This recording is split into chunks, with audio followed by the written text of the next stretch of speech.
doing things. Doing things is hard, famously, but perhaps you would like to do more of them. Perhaps you have a goal or a habit of interest and you keep trying to do it, and then some sort of inexplicable mental block takes over, and then your brain spirals out, and then you don't do it, and then you're really mean to yourself and you would like to not do that. This is a bit of a departure. We're like leaving Food Airport, but we're going to come back to Food Airport. Don't worry. My soup journey has begun. It is being documented in great detail. But I received a comment on the powerlifting video that I felt compelled to respond to because I have things to say about it. And it says, you're like, I like this thing. I'm going to do it more.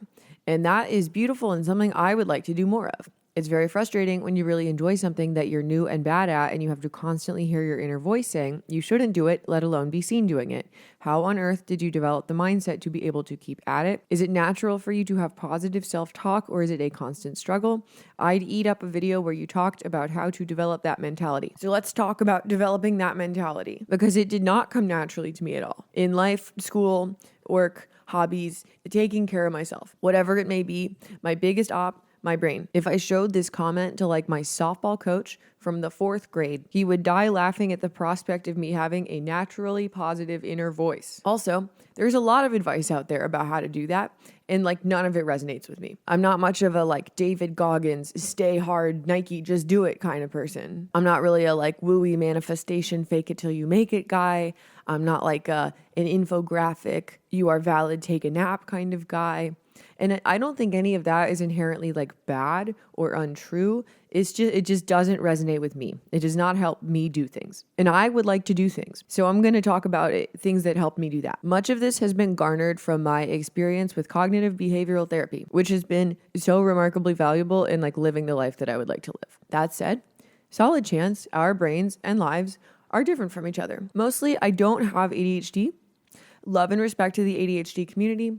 I don't know how much carryover there's going to be here, but regardless of what you've got going on up here, please feel free to take what resonates, leave what does not, share what has worked for you if it's not in here.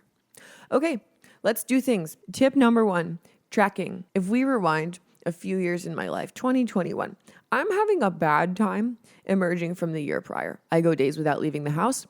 I have abandoned anything resembling hobbies I used to have. Basic chores not happening. I wake up and spend hours staring at my devices in the bed.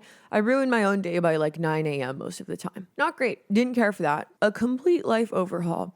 It did not feel viable to me in that moment. So I tried to start with one little thing, which was take a walk every day. But most days, when I first tried, I did not end up going for the walk. Despite wanting to do it, I would lay there and just come up with a million reasons to not do it, talk myself out of it, and then be like mean to myself for having done that, preventing further walks from happening. This is where the tracking comes in. You have something you want to do.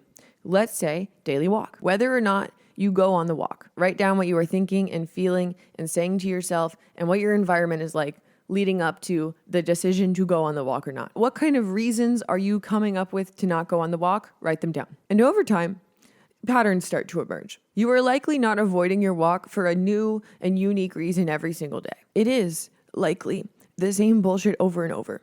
It certainly was for me. It may be a thought pattern. It may be routine or environment related. It may be the phone.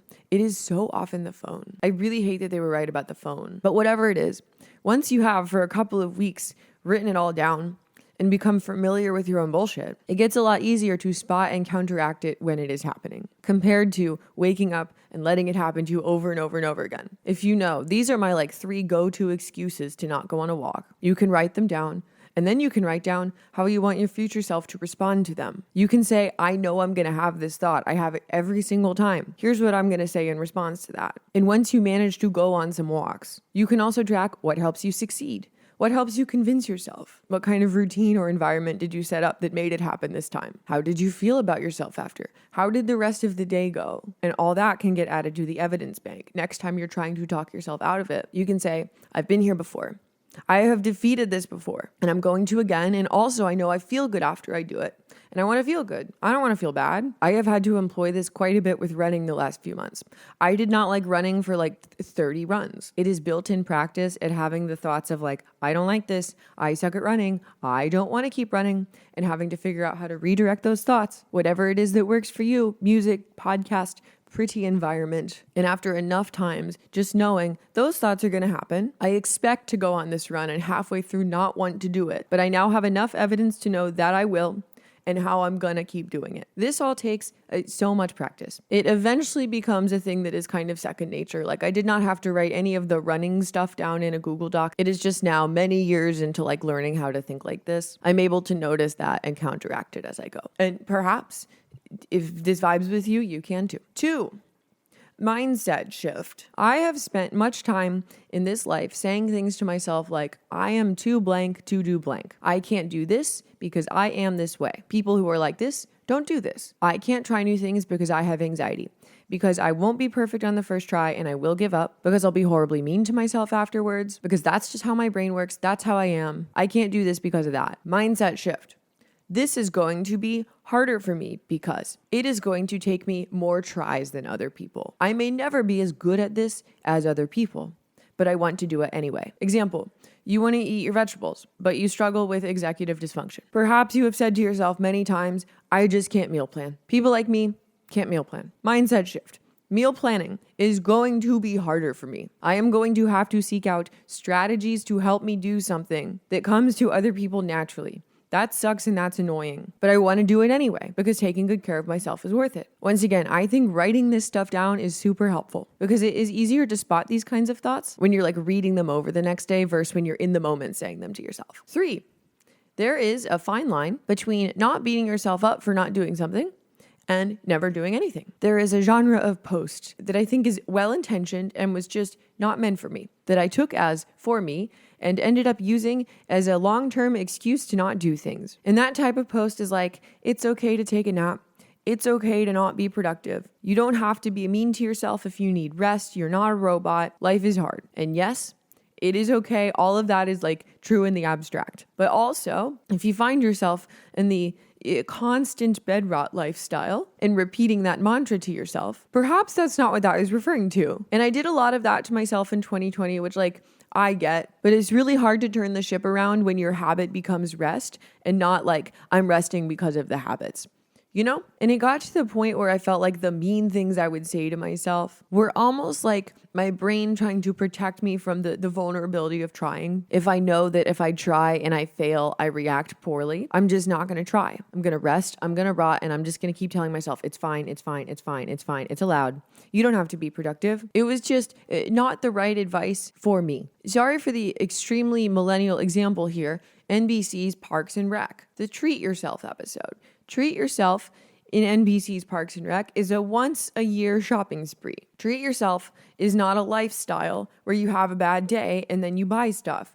And then every day is bad and you keep buying stuff. You keep treating yourself little treats and it's fine because life is hard. There's treat yourself as necessary. And then there's like treat yourself, the lifestyle of credit card debt. There's relaxing when you need to relax, taking a break when you need to take a break. And then there's every day is a break, at which point it stops being a break.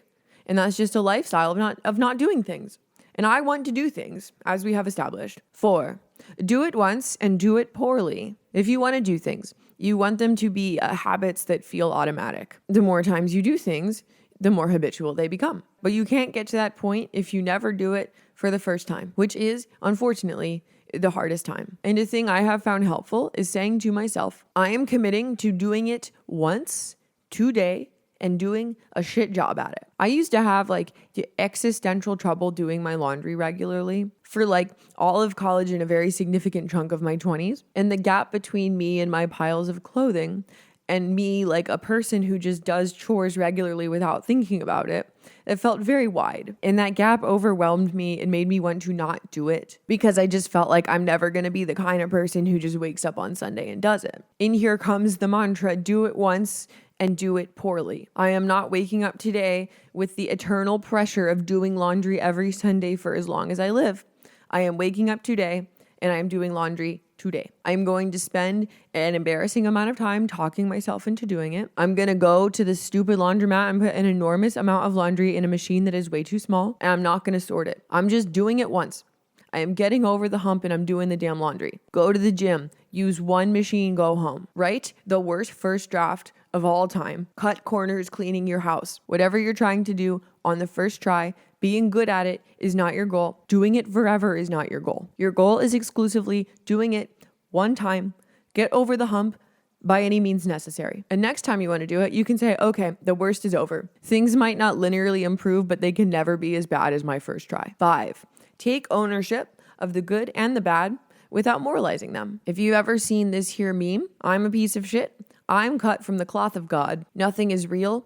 What am I going to eat? I used to spend a lot of time chilling at the top half of that impossible square, and now I'm mostly in the bottom half. But before, if I had a really good day where I did everything I want to do, cloth of God. If I did not, piece of shit. When actually, neither of those things are true. The only thing that is true is that I did or didn't do what I was trying to do. If you can learn to own failure, take responsibility for failure without shame, without letting them become a value judgment of yourself, and conversely, if you can learn to be proud of your wins without letting them make you think you are now immune suddenly to the ebbs and flows of life, I'm so sorry to say, yes, you are. That's where the magic happens. Your value as a person does not rest in how good you are at checking off boxes.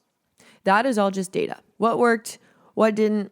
How can we make more stuff work? 6, I don't want to is not a great reason to not do something. Obviously talking here about chores and hobbies. I have basically tossed I don't want to out. There are so many other better reasons to not do something. And just about every time I've said to myself, I don't want to, and then did it anyway, I've been glad that I did it anyway. You do not need to wait for your mood to align with your goals. You can just do it anyway and let the desire to do it happen later. 7, wanting to change or improve something about yourself or your life does not make you a bad person. In this life, there will be people who do things that you can't. You will do things that other people can't. There will be all sorts of reasons why that happens. Some of them societal, many of them unfair. Things outside our control that make the things we want to do and the lives we want to live easier or harder for us for whatever reason. I let the guilt of that stop me from doing things. Don't do that. It often feels like this abandonment or judgment of your old self or of the life you used to live or of people you know who are not doing the thing that you want to do. It doesn't have to be. It can just be a thing that you want to do. You can want your life to be better. And you can trust that those around you probably want theirs to be better too. And their path to that might look different from yours. Your path is not a judgment on their path. Their path is not a judgment on yours. Please do not martyr your enjoyment of your own life. And finally, 8, give it time. The one corny Instagram quote that I do really actually love is the time will pass anyway. Whatever your goal may be, the thing you want to do, the life you want to have, it may feel very far away. It may in fact take years to get there, but those years are going to happen whether you do it or not. So you might as well try. I could never have imagined that starting by writing down a series of excuses for why I don't want to go on a walk would, over time, teach me how to do things and compound into doing a million other little things that would ultimately make my life better. Make me feel like a changed person with all of the agency in the world to do all of the things that I want to do and the confidence that I will do them. Truly all the time, once a week, I will do something and then be like, wow, I am so glad that me 4 years ago gave that a chance, that I tried back when trying was a lot harder than it is now. I'm so glad that I stuck with it, not knowing that the outcome was going to be like this. Trying a lot over time is like a Roth IRA for the brain. It's compounding interest for trying. I have so much evidence up there now that when I want to do things, when I wake up one day and say, I'm 30 and I'm going to do a sport, there's just no part of me that's like, oh man, I'm going to sign up for that new gym and I'm never going to go, because I no longer see myself